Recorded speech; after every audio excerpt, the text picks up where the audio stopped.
Most years nowadays, there are certain narratives about the NBA draft and each year's prospects that are in said NBA draft class. Most years, you'll hear about how the class is lacking for impact players and star power, that it's going to take several years before most of these guys develop into big-time NBA players, and that you're really better off not looking to build your team through the NBA draft. Maybe some years that's true. But some years that's complete and total horseshit. I can go back to that 2003 draft and think about the fact that for so much of that draft process, everybody looked at LeBron and Carmelo, and those were the two guys, and that was it. All the while, you had other players in that draft class, such as Chris Bosh and Dwayne Wade. Those weren't the only two guys themselves. In those cases, all became all-stars, so on and so forth. Just because that's the narrative, it doesn't always mean that the narrative applies, imagine that. And I think that narrative sticks for a few reasons.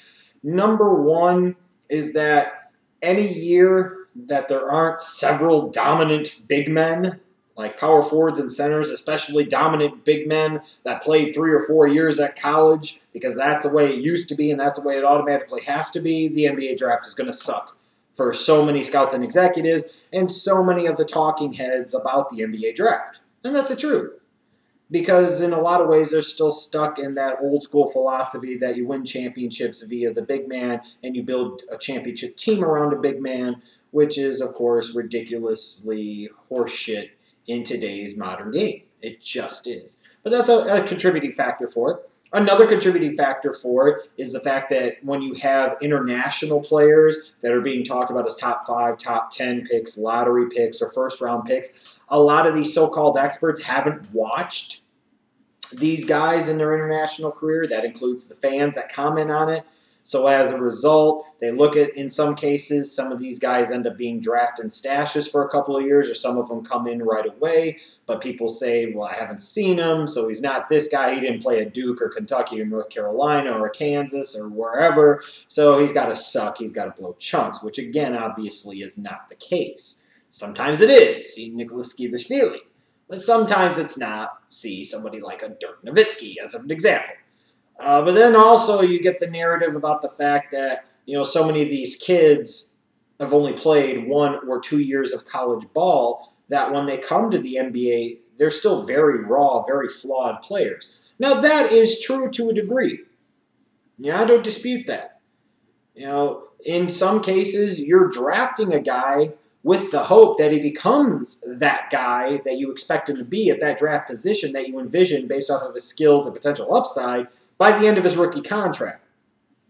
And it creates a problem for NBA organizations. And in some parts, that's true. But this has been the case for so long now that just because these guys have only played 1 year or 2 years of college ball, it doesn't necessarily preclude them from making maybe an immediate or short-term impact on an organization. Because if that was the case and these drafts every year were as bad and god-awful terrible as so many make them out to be, even though some years, again, they are, but some years they're not, then the league would be in the worst straits it's ever been from a style of play, from a talent standpoint. And while it's still not 90s level, it's a lot better than it was 10 years ago. I would definitely put it to you that way. But I'm hearing a lot of talk about the 2015 NBA draft and people talking about how the top of the class isn't as good as last year's. I see some of the player comparisons for some of these guys and they're not particularly flattering. And I'm just wondering where all this is coming from. Because from what I see based off of this 2015 NBA draft class, it has a potential to be a good one, actually a pretty good one, with several long-term key contributors at the NBA level and some franchise players and some all-stars. For all the talk about how good the top of the draft last year was supposed to be, was it really all that good? I'm just saying. But I look at this year, and one thing I really like about this draft class is that when you look at the NBA today, you've really, in this draft, in some way, shape, or form, in some particular place on the board, have something for everybody. Yes, there are certain positions that are stronger than others, but every position has a few guys that I look at that can be really important, valuable contributors at the next level, and many of whom fit the modern style of the NBA game.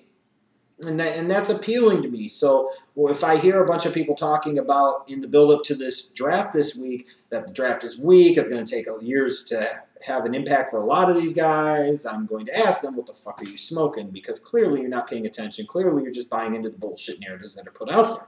But let's take a look at this 2015 NBA draft class. I mean, for those of you that believe foolishly still that you build a championship team through a big man, or for those that think that, you know, you should spend your highest picks on those big men because they make the biggest difference, there are those guys there that can have a big-time impact on one end of the floor or the other or both. Those types of guys that could be long-term starters and key important starters on teams at the NBA level. You look at the center position. While this isn't the greatest class of centers in terms of overall depth, and it's hard when you're talking about the center position because a lot of these guys end up playing the power forward position or they're more stretch fours. So a lot of those guys that have, in some ways, the size to play a 5 really end up playing a 4. You still have some guys that can play the 5 successfully at the NBA level. Lottery picks especially. Karl-Anthony Towns, I look at his all-around game from Kentucky. You know, maybe he's a 4 at the NBA level, but I think he's a guy that can play the 5.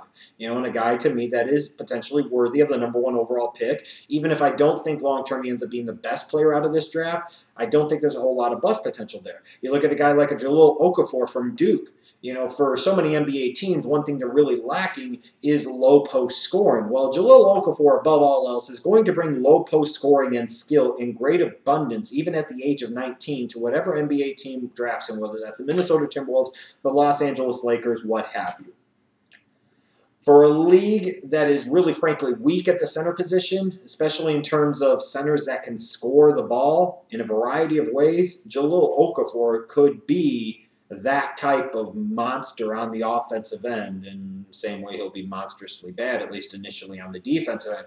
But you look for teams that have more of that role-playing type of center, that defender, that rebounder, that paint presence, that shot blocker. A guy like Willie Cauley-Stein from Kentucky is going to have some appeal as well, a guy that could be there in the middle to late portions of the lottery. You don't have to have a center or a big man with a lot of offensive skill like a Towns or an Okafor in order to be successful at the NBA level. You can be argued that in today's perimeter-based game, you need a center more like a Willie Cauley-Stein. So if you're a team looking for one of these types of centers, you know, and you're in the lottery, you're in a good spot. If you look at another important position in the NBA, to talk about the evolution and the change of the game, is a stretch 4.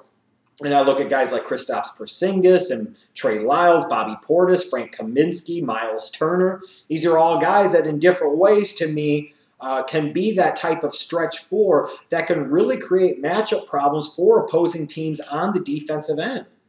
They really can. In some cases, you might be able to even line them up as a center in a smaller lineup. In some cases, maybe in the case of like a Porzingis or maybe a Lyles, you can line them up at a 3 position in a bigger lineup. And again, create all types of matchup problems for opposing teams when you're on the offensive end.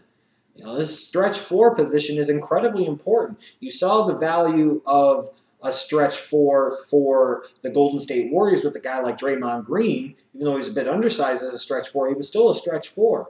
I mean, it opens up the floor and creates so many problems for opposing teams, and there are plenty of these guys all throughout this draft. You know, one thing I've consistently said over the past few years about the NBA, it's a perimeter and guard-driven league. It's a wing and guard-driven league. There's no question about that. You have to be great out on the wings and on the perimeter if you have any thoughts at all of winning an NBA championship. And I look at this draft, I think it's really good in wing players. Winslow, Hezonja, Johnson, Booker, Dekker, Oubre, Hollis-Jefferson, R.J. Hunter, Justin Anderson, Rashad Vaughn. And these are just the guys that I look at as first-round picks. You know, there are other guys that could be valuable role players off of benches in the second round, being D&3 type of guys or what have you. Well, this is a pretty good wing class, a really good wing class. You know, many people will look at a guy like a Stanley Johnson and think he might be the best wing player in this class, and he might be lucky to be drafted in the top 10.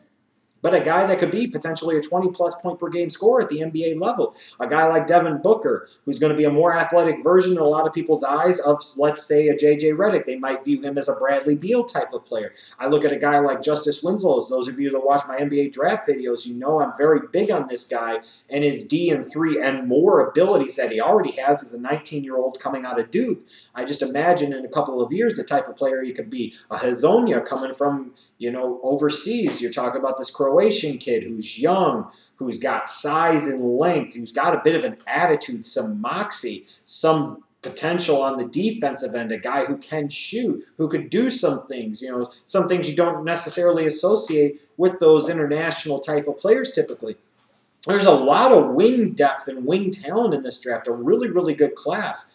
And again, when we talk about the NBA, I talk about it being so wing and perimeter and guard-oriented and guard-dominated. And you look at that point guard position, and in this particular draft, you have two really marquee point guard type of prospects, and D'Angelo Russell from Ohio State and Emmanuel Mudiay, the kid that was supposed to go to SMU, but he ended up going to play for Guangdong in China for a year. These are guys that are going to be top 5, top 6 talents that could really be those big-time impact point guards at the next level. Mudiay might project as a little more of a Russell Westbrook type of combo guard. D'Angelo Russell might be a bigger version of a Mike Conley and a much better shooter, let's say, but he could be more than that. He, again, could be that also type of combo guard. He could be a Steph Curry type of player. I know that might seem blasphemy to say at this point in time, but Steph Curry was once a 7th overall pick in the draft, and a lot of people had questions about how Steph Curry's game would translate to the NBA level. Let's keep that in mind. But you have other point guards, too. You're looking at Cameron Payne, the kid from Murray State, 6'2". He's big enough,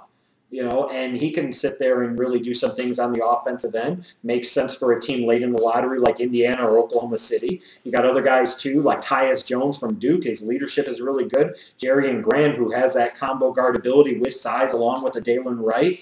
These are guys that can line up in different places. And in cases of guys like Jones and Grant and Wright, maybe they're just solid to average starters at the NBA level. They could be really good pieces off the bench, really valuable six-men. But you win championships with those type of players playing significant minutes in big-time roles.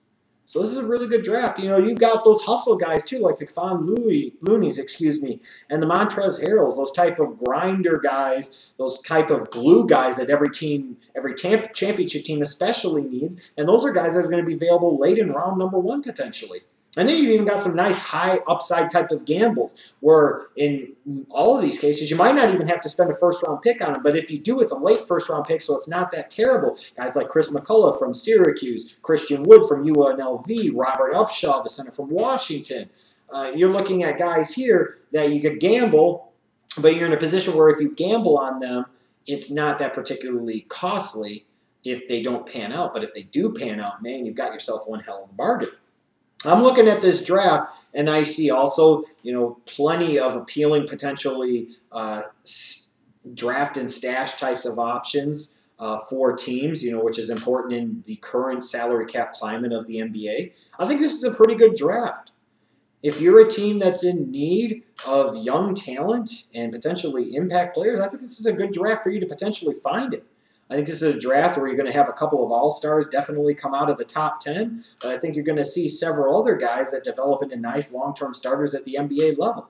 I know the narrative is going to be about this and that and this and that, but when you get past the bullshit, the more I've watched, the more I like this year's NBA draft class, and I really think we'll look back on this class in 2 or 3 years and say it was really, really good.